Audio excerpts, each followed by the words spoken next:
সাহারি না খেলে রোজা হবে কি না? সাহারি না খেলেও রোজা হয়ে যাবে। সাহারি খাওয়া না খাওয়ার সাথে রোজা হওয়া না হওয়ার সম্পর্ক নেই। তবে সাহারি খাওয়ার মধ্যে অবশ্যই ফজিলত এবং অনেক গুরুত্বপূর্ণ বিষয়। সাহারি না খেলেও রোজা হয়ে যাবে, কিন্তু সাহারি খাওয়া উচিত। নবী সাল্লাল্লাহু আলাইহি ওয়াসাল্লাম বলেছেন, তাসাহারু ফাইন্না ফিস সুহুরি বারাকা, তোমরা সাহারি খাও, নিশ্চয়ই সাহারিতে বরকত রয়েছে। এছাড়া অন্য হাদিসে নবী সাল্লাল্লাহু আলাইহি ওয়াসাল্লাম বলেছেন, ফাসলু মা বাইনা সিয়ামিনা ওয়া সিয়ামি আহলিল কিতাব আকালাতুস সাহুর, আমাদের মাঝে আর আহলি কিতাবদের সিয়ামের মাঝে পার্থক্য হচ্ছে আহলি কিতাব যারা তারা সিয়াম পালন করে কিন্তু সাহারি খায় না, আর আমরা মুসলিম যারা আমরা সাহারি খাই, সিয়াম পালন করার ক্ষেত্রে আমরা সাহারি খাই। কাজেই সাহারি খাওয়া উচিত, কিন্তু কোনো কারণে যদি সাহারি খেতে না পারলো বা উঠতে পারলো না, কোনো কারণে বাদ পড়ে গেল, এতে করে রোজা হয়ে যাবে ইনশাল্লাহ, রোজার কোনো ক্ষতি হবে না। তবে সাহারি স্বাভাবিক অবস্থায় বাদ দেওয়া উচিত নয়। এরপর প্রশ্ন হচ্ছে, সাহারি খাওয়ার সময় কখন শেষ হয়? কখন? ফজর আজান দিলে শেষ হয় নাকি তার আগেই শেষ হয়? সাহারি খাওয়ার উত্তম সময় হচ্ছে শেষ রাতে। নবী সাল্লাল্লাহু আলাইহি ওয়াসাল্লাম শেষ রাতে সাহারি খেতে বলেছেন। কোনো কারণে কেউ যদি প্রথম রাতে, কথার কথা 9টা 10টা 11টার দিকেও সাহারি খেয়ে ঘুমিয়ে যায়, তাহলে তার রোজা হয়ে যাবে, কিন্তু শেষ রাতে খাওয়ার যেই মুস্তাহাব সময় সেটা অর্জিত হবে না। সাহারি খাওয়া উচিত শেষ রাতে। এখন কতক্ষণ পর্যন্ত খেতে পারবে? ফজর আজান পর্যন্ত, না তার আগে, না তার পরে? এর উত্তর হচ্ছে, আজান অনেক সময় মুয়াজ্জিন সাহেব একটু আগ পর করে দিতে পারেন।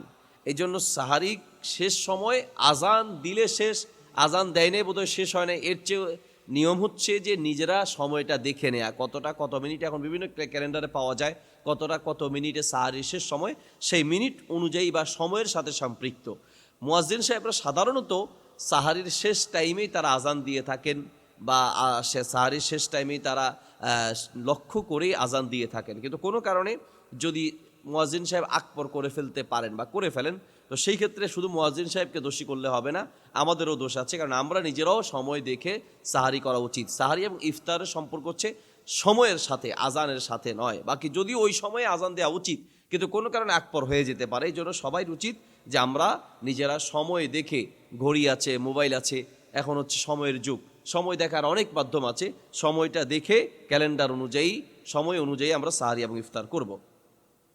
এরপর প্রশ্ন হচ্ছে, অজুতে কুলি করার পর মুখে সামান্য পানি থেকে যায়, এটা গিলে ফেলে রোজা ভেঙে যাবে কি? যদি অজু করার পরে অজুর পানি থেকে যায়, অজু করার পরে অজুর পানি মুখে থেকে যায় এবং সেটা কেউ গিলে ফেলে, তাহলে তার রোজা ভেঙে যাবে।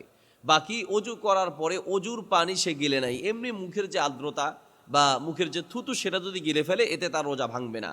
কিন্তু কেউ যদি বুঝে যে এটা অজুর পানি, বাহিরের যে পানি সেটাই মুখে রেখে সেটা গিলে ফেলে, তাহলে তার রোজা ভেঙে যাবে। এরপর প্রশ্ন, রোজা অবস্থায় ফোন চালালে অশ্লীল দৃশ্য চোখের সামনে চলে আসে, এতে রোজা ভঙ্গ হয়ে যাবে কিনা?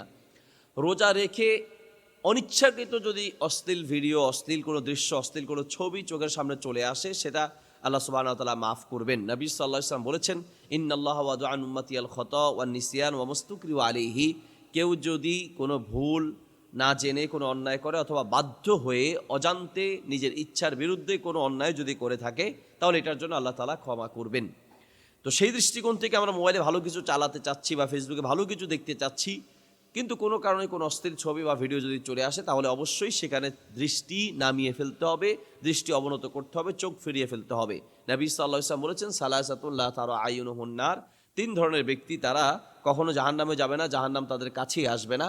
এক ধরনের ব্যক্তি হচ্ছে ওই ব্যক্তি যে কাফফাতান মাহারিমিল্লাহ, কোনো গুনাহের কোনো দৃশ্য, বেপরদা কোনো নারী, অশ্লীল কোনো ভিডিও সামনে আসার পরে চোখ নামিয়ে ফেলবে, ওই ব্যক্তি জাহান্নামে তো যাবে না, জাহান্নাম তার কাছেই আসবে না।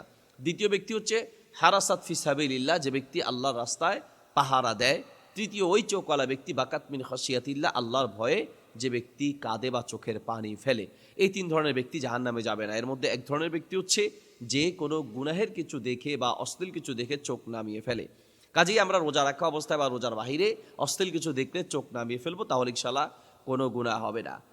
আর এরপর ইচ্ছাকৃতভাবে কেউ যদি কোনো অশ্লীল ভিডিও, অশ্লীল ছবি বা অশ্লীল কোনো দৃশ্য দেখে, তাহলে সেই ক্ষেত্রে ওই ব্যক্তি রোজার যে পরিপূর্ণ সওয়াব সেটা পাবে না, কারণ চোখেরও রোজা ছিল, সেই চোখের রোজাটা তার ভঙ্গ হয়ে যাবে। বাকি মূলত রোজার যে ফরজ সেটা আদায় হয়ে যাবে।